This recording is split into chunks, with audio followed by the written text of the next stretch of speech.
Good evening, everybody. Today is the Sunday, 4th October. I am Ven.Peter. I'm glad to see you every Sunday night. Thank you everyone for joining us tonight. So we are still in the same situation again. You know, in the world, we heard about the COVID-19, or if you live in the California, Washington State, or the Oregon, we got another situation, bad situation. We under cover of the smoke right now. Today is a little bit better than last week, but we still worry about our body, but we strong believe if we can control our mind, if we can see the something that make us happy, that we found already, right? We got like a meditation. That is the best answer right now. In the future, we are going to get the same answer, the meditation. We can get the answer by yourself, not like from the listening, from the reading. We just only do it by yourself. The technique that we are going to learn a couple minutes to go. So tonight, after we practice meditation with the Venerable Nicholas, we are going to discuss about three mental viruses that make you unhappy. You know, we should learn what is make you unhappy. It means what the bad thing, and then we will know, we will learn, we will know by ourselves what is the exact happiness, right? The Venerable John will tell you after we practice meditation, after our after meditation tonight. I think everyone ready, right? Ready for practicing meditation against COVID-19, against bad situation in the world, for the world peace. We do it for the world peace, for making our mind to be happy by ourselves, and share the happiness, share the loving kindness to everyone around the world, right? I think everyone ready? If you are ready, please meditate together.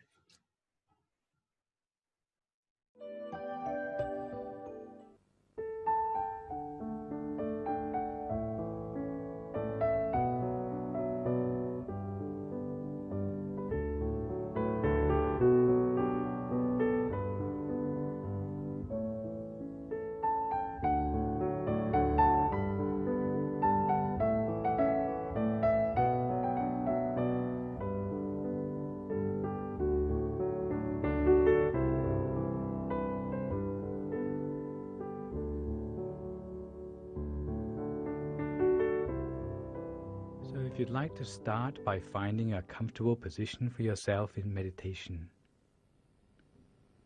With your right leg on your left leg, your right hand on your left hand, with the index finger of your right hand touching against the thumb of your left hand, with your hands palm upwards on your lap, Find a position for yourself by which you feel alert and yet relaxed. Not leaning too far forward, not too far back. Not leaning to the right, nor to the left. Find a position of poise for yourself. Make sure your eyes are only very gently closed. Never squeeze your eyes closed, but close your eyes gently in the same way you would close your eyes to go to sleep. Make sure there is no heaviness on your eyelids. If you notice that your eyes are closed too tightly, or if there is any heaviness on your eyelids, you may need to open your eyes and close them again more gently. Once your body is completely relaxed, you can turn your attention to relaxing the mind.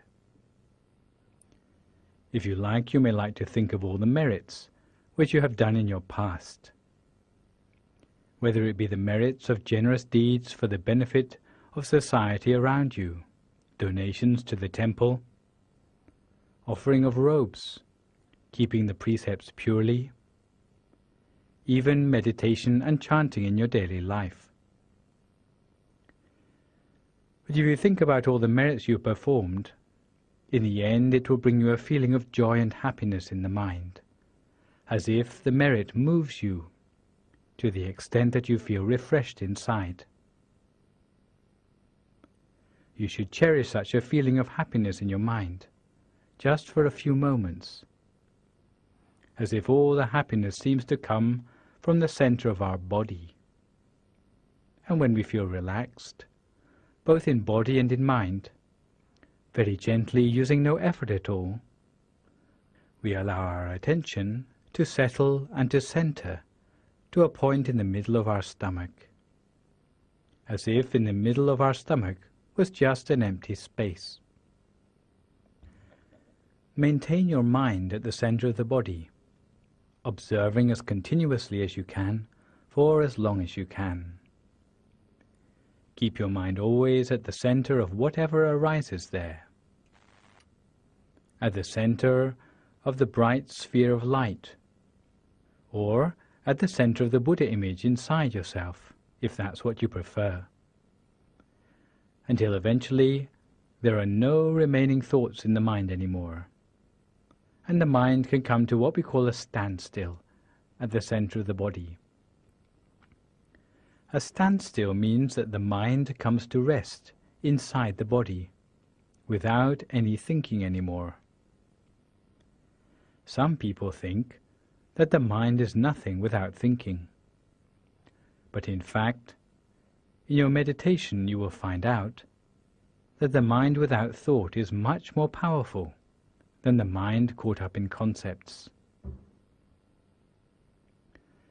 The mind which is free of all thoughts can start to draw upon consciousness at a deeper level. Consciousness, which we call the gut feeling of the mind. Consciousness, which we call the inner wisdom of the mind.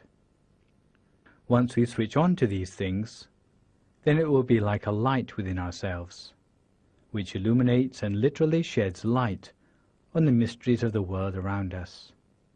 Because wherever there is light, there is knowledge. Wherever there is knowledge, no ignorance can creep in. All the other things, whether it is greed, fear, hatred or delusion, no longer have a place to hide themselves.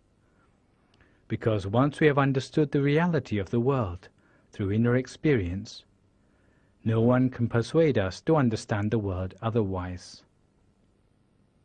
Because we have already seen the nature of the world for ourselves. So now for a few more moments in silence, each to their own meditation, cultivating the mind at the center by the means of your bright object, and the sound of the mantra if necessary, until we come to the appropriate time.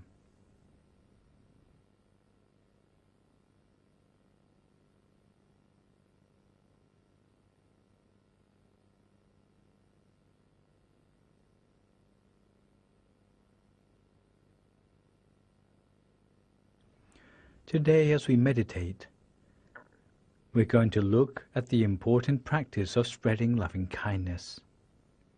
Because according to the Buddhist scriptures of the Anguttara Nikaya's Ekadasaka Nipata, spreading loving kindness has the following 11 benefits.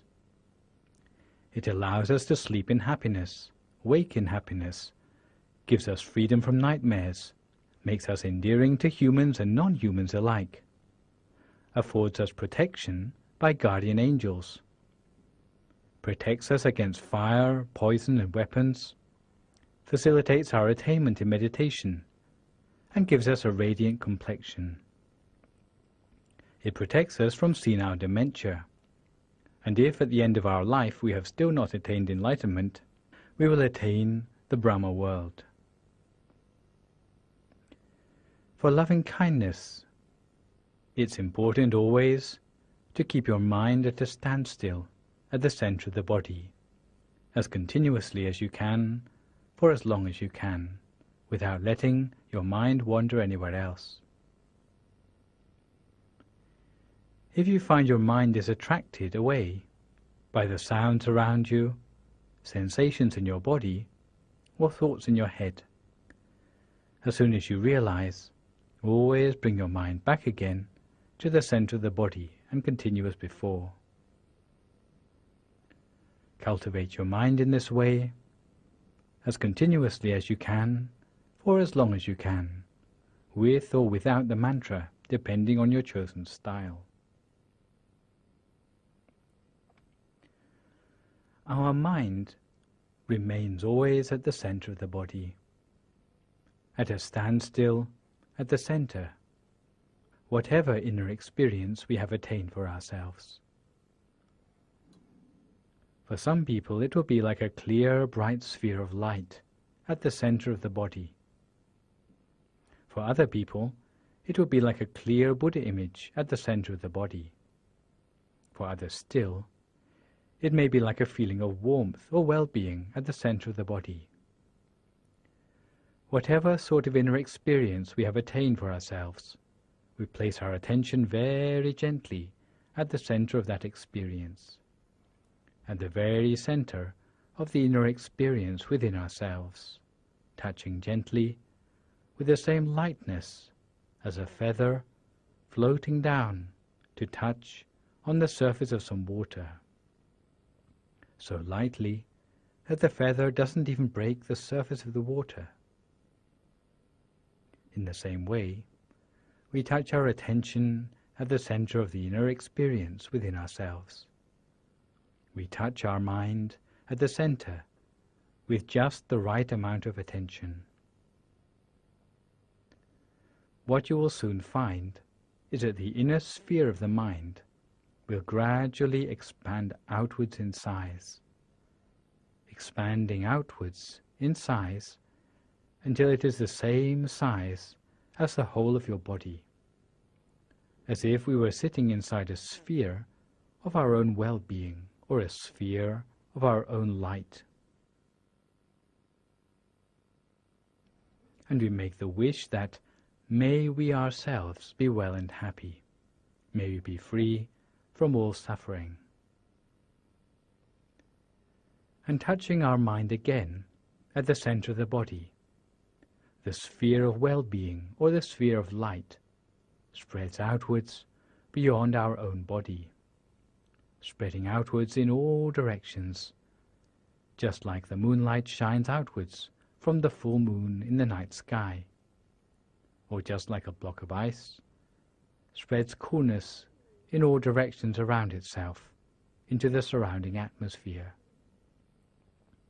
In the same way, we spread our loving kindness in all directions around ourselves, spreading the sphere of loving kindness around ourselves outwards into the room in which we are sitting for meditation, making the wish that may all beings here in this room be well and happy, be free of all suffering. And we spread our loving kindness further still, spreading it outwards from the center of the body to encapsulate the whole of the building in which we are sitting for meditation, with the wish that may all beings in this building be well and happy, be free of all suffering. And now we spread our loving kindness further outwards still, in all directions around, into the neighborhood around us. Again, with the wish that may all beings here in this neighborhood be well and happy, be free of all suffering. And we spread our loving kindness further outwards, in all directions all around, into the whole of the city around us. If you find it easier, you can imagine it as a map seen from above. Then imagine the city so. Spread loving kindness outwards to cover the whole of the map of the city in all directions all around, so that there is no part of the city not touched by the coolness and radiance of loving kindness, again making the wish that may all living beings here in this city be well and happy, be free from all suffering.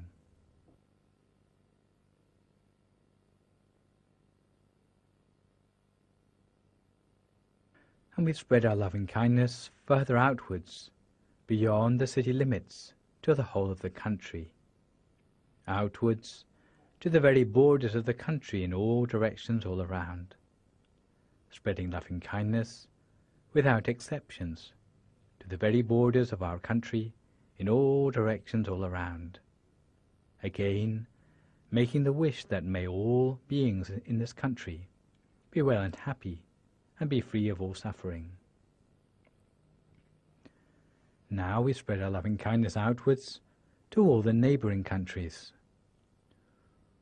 all the neighboring countries all around, spreading loving kindness in all directions to all the living beings without exception, again with the wish that may all these living beings be well and happy, be free from all suffering.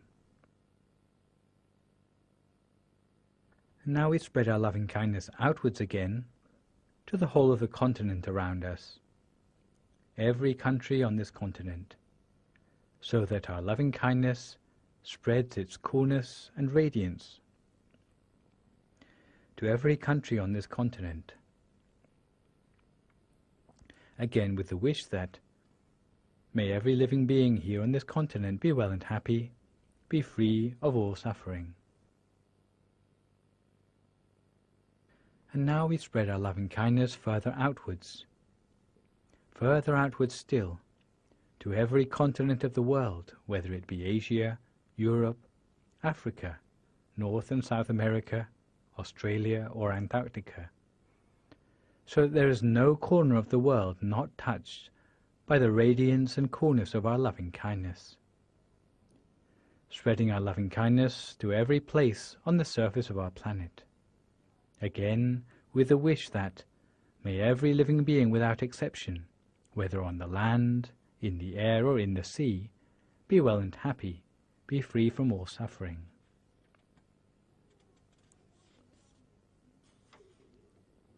May all living beings be able to coexist in peace and harmony, so that true peace may prevail on our planet. And we spread our loving kindness in all directions all around, outwards into the universe, to the front and to the back, to the right and the left, above and below, putting our loving kindness outwards into the universe around us, with the wish that wherever there may be living beings, may they too be touched upon by our coolness and radiance given by our loving kindness.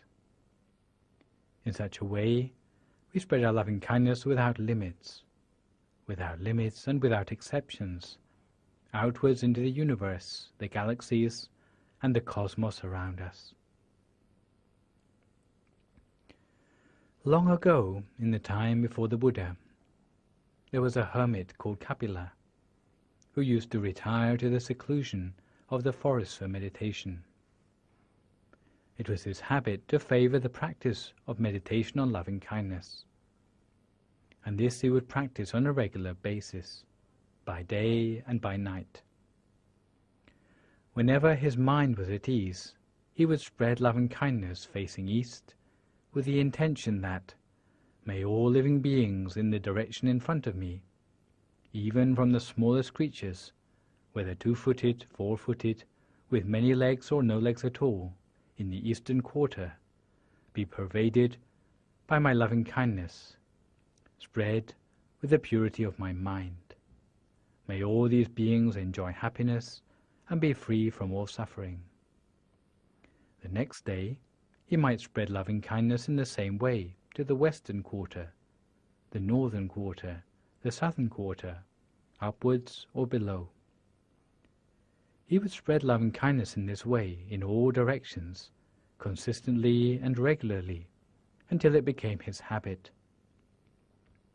Whenever he slept in happiness, as if slipping into deep meditation. It would bring him joy the whole of the time, and he would have a dreamless sleep. If he ever dreamed, it would be of auspicious things. On waking, he would feel refreshed, free of sleepiness. He always had a very radiant complexion because of his practice, and even if there was danger in his midst, it could never harm him. He was loved and respected by men, angels, and the forest creatures alike. He was able to enter upon meditation easily and attain the absorptions quickly, his mind coming to a standstill swiftly, because he was able to let go of external events easily, bearing no anger or grudges towards anyone. His mind was bright at the center of his body, brighter than the sun at midday. As a result of his practice, the forest became abundant with fruit, and as soon as animals which were sworn enemies, like deer and tigers, came into the vicinity of the forest, miraculously they were able to coexist in harmony, because even their minds changed to become filled with loving kindness towards one another, following the example of the hermit.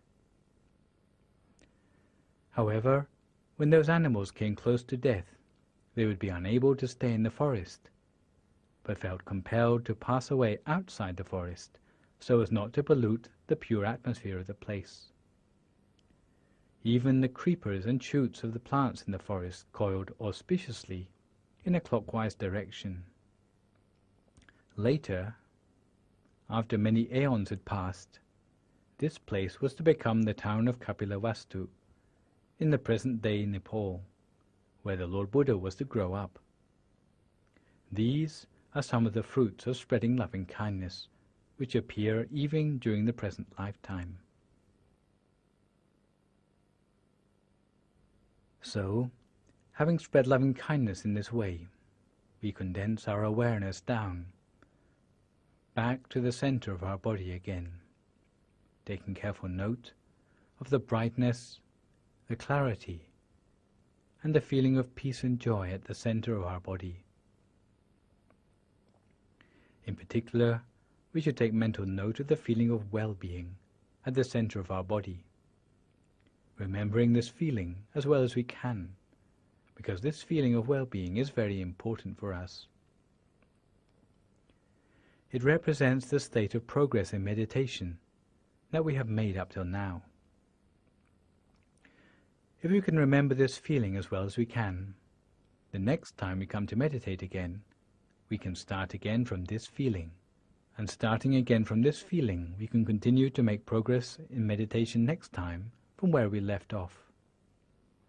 So for the last few moments of this meditation, take a few moments to make a mental note of the state of your progress in meditation, remembering the feeling as well as you can.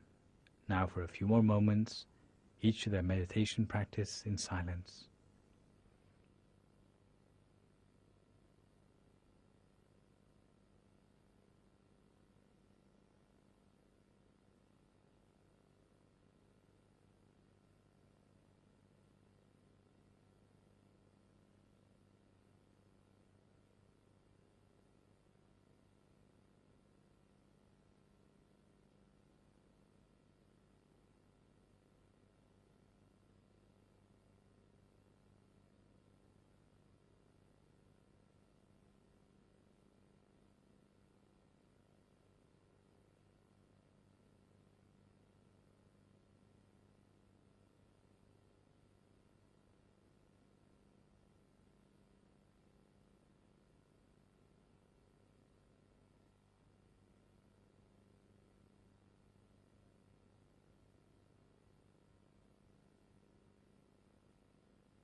Maintain your mind to the point that you feel comfortable and make a wish for your family or share the happiness to the people who passed away or the someone who you love. May they free from all sorrow. May they free from all suffering. May they get happiness sooner and forever. And make a wish for yourself, for your family. Make a wish for a moment.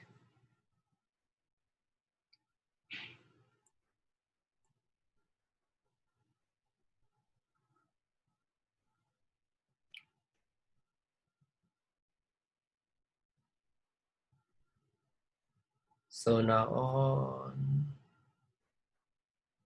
I would like to invite everyone to open your eyes. If you would like to enjoy your meditation tonight, you don't have to open your eyes right away. Please open your eyes slowly, slowly. Sappha Putthanubbhavena, Sappha Dhammanubbhavena, Sappha Sankhanubbhavena, Sattha Soti Bhavantu Te. Thank you everyone for joining us tonight. Before we leave tonight, that I told you before, we are going to talk about the 3 mental viruses that make you unhappy with the Venerable John. I hope you enjoy meditation. I hope you enjoy Dhamma story, Dhamma talking with the Venerable John tonight. Thank you everyone. Thank you. Thank you. Thank you again. Thank you. Please take a look together. Thank you so much. Have a good night. Everyone wants to be happy, but there is no need to search anywhere. Today, I want to share a simple tip to make you feel happier. All you have to do is to remove unhappiness from the mind. There is something called unhappiness in the mind, which we know in different names, such as mental defilements, mental impurities, or mental viruses. If we compare a human to a computer has 2 things, hardware and software. The body can be compared to the computer hardware and the mind the software. The software can be infected with viruses, and when it is infected, the computer doesn't work properly. Likewise, the viruses in the mind cause the mind to dysfunction, and there are 3 major kinds of them. Number 1, craving. Craving is basically a simple feeling of I want this. Everyone has had this feeling sometimes before, right? But usually craving gives us unhappiness. When we have a feeling like, I want this, but I don't want anyone else to have it. I like this guy and I don't want anyone else to have him. Or I like this girl so much and she has to be my girlfriend and no one else can ever talk to her. This is how craving turns into greed, which is more harmful to the mind. Another scenario to elaborate how craving controls the human mind could be like, this is my dress and this is the latest fashion and now I wear this to my work and there's another woman who wears exactly the same dress. How are you going to feel? Are you going to feel overjoyed that yes, this is very nice dress and the lady wears exactly the same dress as I wear today and that's great? Or are you going to feel something like, what?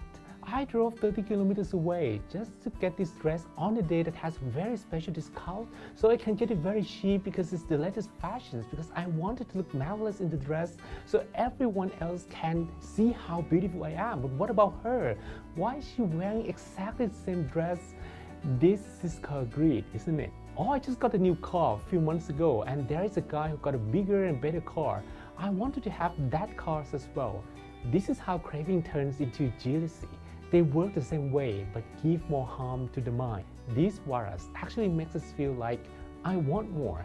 I want to have everything all by myself. I feel like I don't have enough. My happiness depends on that thing. The more I have, the happier I am. Second, anger. Frustration and anger are usually triggered when we want to have things under our control, but we can't have that. Or when we don't want to face a scenario, but we have to keep facing it. Many of us may have in a scenario like, I don't want to be stuck in the traffic, but now I'm driving on the road with so many cars, I'm going to be late for sure. We will normally feel a little frustrated and displeased in this situation. But if the frustration grows into being annoyed by a reckless driver and you want to do something so they stop their stupid driving, that frustration develops into anger, which is more harmful to the mind. The deadly anger is triggered when someone makes you feel embarrassed or defeated you in a competition and you want to take a revenge. Your mind is now harmed by a poisonous string that ties you and that person together until you can forgive and let go. Third, delusion. Delusion can be scenarios like you thought you knew something, but you knew nothing. You thought you knew everything, but you knew only a part of it. Your view of something is incorrect, or you misunderstand the context, and you don't know that you don't know, or you can't bring your mind to accept that your view is incorrect. Delusions is the cause of this. Suppose there's a reality that people don't want to accept, so they prefer to live in their own world because they don't want to accept the truth. Because accepting the truth hurts them, or by accepting the truth, they're going to lose something. They're going to feel sad, they're going to feel in trouble, so they prefer to live in misunderstanding. As a result, they are in the delusional world, and this is in their own mind. We are being challenged every day by situations that are not under our control. The mind that isn't prepared can lose its strength and becomes weaker and will be controlled by those viruses. When your mind is being controlled by craving, by anger, by delusions, you will think a lot in the way that you can't control your thoughts at all. What does it think about? I want to have this. I want to hit that person right to the face. Or I'm right and they're wrong. There are three main remedies to win over the viruses. First, practice generosity by sharing with others. When you share resources, time, and knowledge, you win over craving. Second, practice loving kindness and forgiving. When you forgive someone and feel love instead of hatred, you win over anger. Third, practice meditation and the right view. When your mind is clear, you learn to accept the truth. That becomes clearer. You win over delusion. Unless you can win over them for good, they might come back and challenge you the whole time. So this is what we have to do every day to make our mind stronger amidst the turbulence of the fast changing world.